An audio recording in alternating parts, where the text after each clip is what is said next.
नमो नमः। आप सभी का स्वागत है मुहुर चिंतामणि की इस कक्षा में। हम लोग इससे पूर्व वाली कक्षा में भद्रा का परिहार देख रहे थे। उसी चीज को हम लोग आज कंटिन्यू करने वाले हैं। तो आइए प्रारंभ करते हैं। कुंभ कर्कद्वये मर्त्ये स्वर्गे जे जात्रयालिगे स्त्री धनुर्जोक नक्रेधो भद्रा तत्रैव तत्फलम्। भद्रा तत्रैव तत्फलम्। कुंभ कर्कद्वये मर्त्ये, कुंभ राशि और कर्क राशि से दो राशियां अर्थात कुंभ राशि और मीन राशि, कर्क राशि और सिंह राशि। कुंभ और मीन, कर्क और सिंह, ये चार राशियों में जब चंद्रमा रहते हैं तो भद्रा का निवास कहाँ पर होता है? मर्त्य, मर्त्य लोक अर्थात पृथ्वी लोक में भद्रा का निवास होता है। स्वर्गे अब्जे अजात्रये अलिगे, अजात्रये अलिगे अब्जे स्वर्गे भद्रा। अब्ज अर्थात चंद्रमा, चंद्रमा कहाँ पर हो? अजात त्रये, अजात अर्थात मेषात, मेष राशि से त्रय तीन राशियों में अर्थात मेष, वृष, मिथुन, इन तीन राशियों में, और अली वृश्चिक राशि, इन चार राशियों में टोटल अब जे चंद्रमा रहे तो स्वर्गे भद्रा कहाँ पर होती है? स्वर्ग में भद्रा का निवास होता है। और स्त्री अर्थात कन्या राशि, धनु राशि, जूक मतलब तुला राशि, और नक्र मकर राशि। स्त्री कन्या राशि, धनु राशि, जूक तुला राशि और नक्र मकर राशि, इन चार राशियों में अगर चंद्रमा हो तो अधोभद्रा, अधोभद्रा अर्थात पाताल लोके भद्रा, पाताल लोक में भद्रा होती है। तत्रैव तत्फलम, यत्र भद्रा तत्रैव तत्फलम, जहां पर भद्रा का निवास होता है तत्रैव तत्फलम, वहीं पर ही उसका फल होता है, उसके अलावा कहीं पर फल नहीं होता है। कहने का तात्पर्य यह है कि हम लोग कहाँ पर है? पृथ्वी लोक में है। तो जब मर्त्य अर्थात पृथ्वी लोक में भद्रा का निवास होगा तभी उसका फल लगेगा, अन्यथा स्वर्ग और पाताल में रहने वाली भद्रा का फल नहीं लगेगा। तो बेसिकली देखा जाए तो कुंभ राशि, मीन राशि, कर्क और सिंह राशि में जब चंद्रमा होगा और उसी टाइम पे अगर भद्रा आए तो तभी वह मर्त्य लोक अर्थात पृथ्वी लोक में भद्रा मानी जाएगी, वही खराब मानी जाएगी। लेकिन तभी भी अन्यथा अन्य राशियों में रहने पर भी अगर बहुत अर्जेंट चीज नहीं है, अर्जेंट कोई काम नहीं है, तो भद्रा को त्यागना ही बेहतर रहता है। ये सब चीजें बस परिहार के लिए होती है, तो इसको परिहार के रूप में यूज करना चाहिए।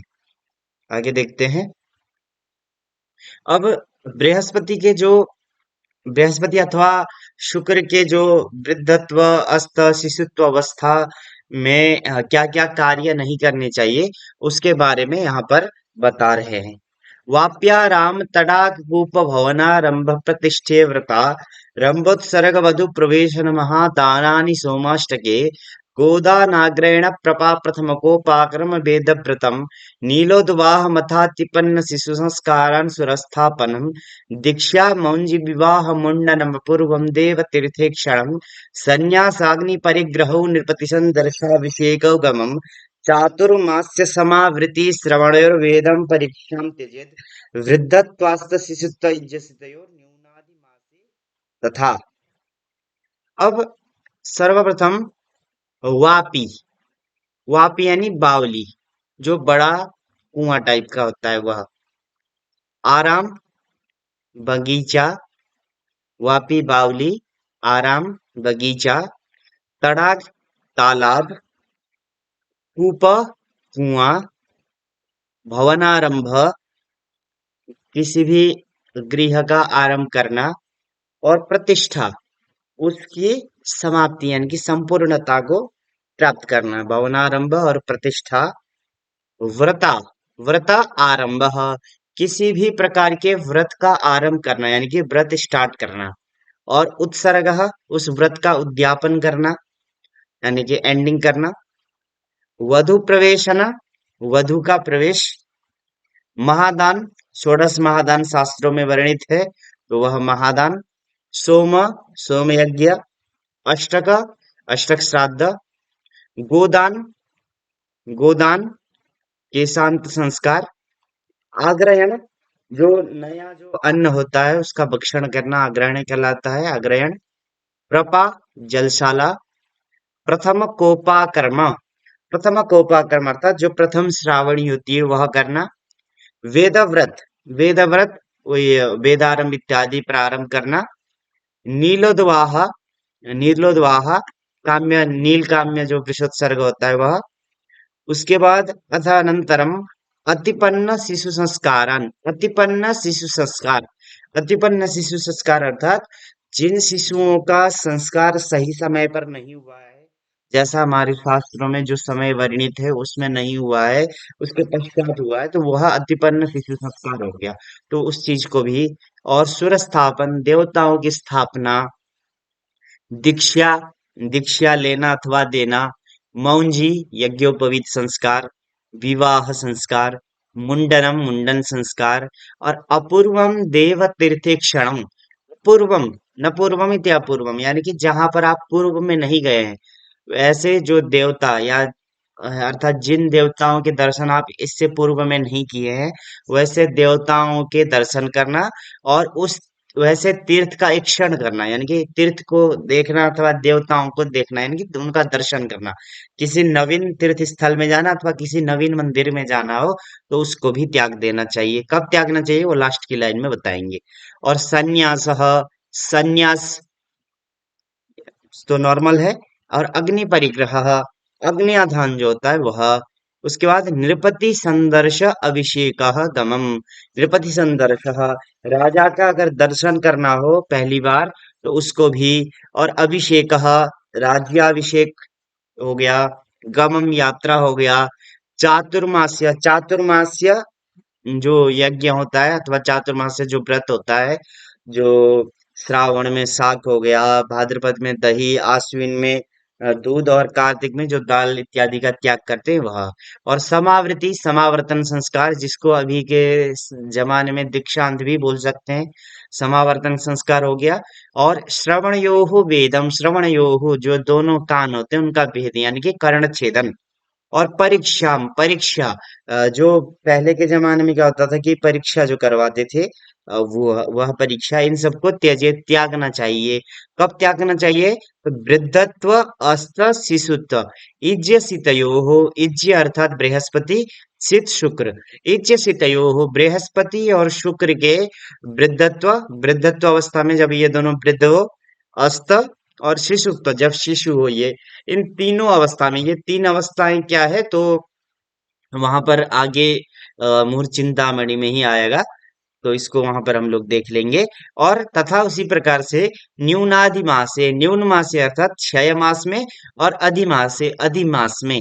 तो न्यून मास में भी त्याग देना चाहिए, अधिमास में भी त्याग देना चाहिए। और बृहस्पति और शुक्र के वृद्धत्व, अस्त और शिशुत्व अवस्था में, ये जो यहाँ वापी से लेके परीक्षा तक जितनी चीजें बताई गई है, सब चीजों को त्याग देना चाहिए, नहीं करना चाहिए। अब सिंहस्थ गुरुवादि दोष। अस्थे वर्ज्यम सिंह नक्रस्त जीवे, वर्ज्यम केचिद वक्रगे चातिचारे, गुरुवादित्ये विश्वगस्रेपि पक्षे, प्रोचुस्तद्वद्दंतरत्ना विभूषम। अस्ते वर्ज्यम सिंह नक्रस्त जीवे वर्ज्यम, अस्ते वर्ज्यम जो भी चीज बृहस्पति और शुक्र के अस्त में वर्जित है, उसको सिंह नक्रस्त जीवे भी वर्ज्यम। सिंह राशि अथवा नक्र, मकर राशि में स्थित जो जीव अर्थात बृहस्पति है, यानी कि बृहस्पति सिंह राशि में गया हुआ हो अथवा मकर राशि में गया हुआ हो, तो ऐसे समय में भी वर्ज्यम, उसको त्याग देना चाहिए। यानी कि ये वाप्याराम तड़ाग कूप होना, ये जो जितना चीजें कहा गया है, उन सबको जब बृहस्पति सिंह राशि में अथवा मकर राशि में जाए तो ऐसे समय में भी त्याग देना चाहिए। और के चिद जो कुछ आचार्य है वह क्या बोलते हैं? वक्रगे चाति चारे, जब बृहस्पति क्या हो? वक्रगे, क्या हो? वक्री हो, तो ऐसे समय में भी त्याग देना चाहिए। और साथ में अतिचारे, जब बृहस्पति की अतिचार गति हो, यानी कि सामान्य गति से वह थोड़ा स्पीड में चल रहा हो, तो ऐसे समय में भी त्याग देना चाहिए। गुरुवादित्य विश्वगस्रे विपक्षे, और उसी प्रकार से गुरुवादित्य, गुरु और आदित्य अर्थात गुरु और बृहस्पति का योग हो तो ऐसे समय में भी ये सब चीजें त्याग देना चाहिए। इसके बारे में एक मत मिलता है कि गुरुक्षेत्रगतो भानुर्भानुक्षेत्रगतो गुरुः गुरुवादित्यः स विज्ञेयो गर्हितः सर्वकर्मसु। अर्थात गुरुक्षेत्रगतो भानुः भानुः गुरुक्षेत्रगतः, सूर्य जो है वह गुरुक्षेत्रगतः, गुरु की राशि में गया हुआ हो, यानी कि धनु और मीन राशि में गया हुआ हो। और भानु क्षेत्रगतो गुरु, गुरु जो बृहस्पति है वह भानु क्षेत्रगतः अर्थात सिंह राशि में गया हुआ हो, तो इसी को गुरुवादित्य सविज्ञेय, गुरुवादित्य जानना चाहिए, सर्व कर्मसु गर्हितः, ये श्लोक जो है एक मत मिलता है, तो इसको बोलते हैं गुरुवादित्य। तो गुरुवादित्य में भी ये जो सब शुभ कार्य है उसको त्याग देना चाहिए। और विश्व घसरे भी पक्षे, विश्व घसर, विश्व अर्थात 13, घसर मतलब दिन, विश्व घसरे भी पक्षे, पक्षे एक पक्ष में यदि विश्व घस रहा 13 दिन का पक्ष आ जाए, तो वैसे समय में भी ये सब शुभ कार्यों को त्यागना कहा गया है। प्रोचु तद्वत उसी प्रकार से दंत रत्नादि भूषाम, दंत यानी कि हाथी इत्यादि के जो दांत होते हैं उनका भूषा यानी कि उनका आभूषण, और रत्नादि का, रत्न इत्यादि से बना हुआ जो आभूषण होता है उसको तद्वत उसी प्रकार से त्याग देना चाहिए, मतलब इन सब कंडीशंस में इनको भी नहीं पहनना चाहिए। तो ऐसे ये सिंहस्थ गुरुवादी दोष को जाना जाता है। आगे देखते हैं। तो आज के लिए इतना ही करते हैं। फिर आपसे मिलते हैं अगली कक्षा में। हर हर महादेव।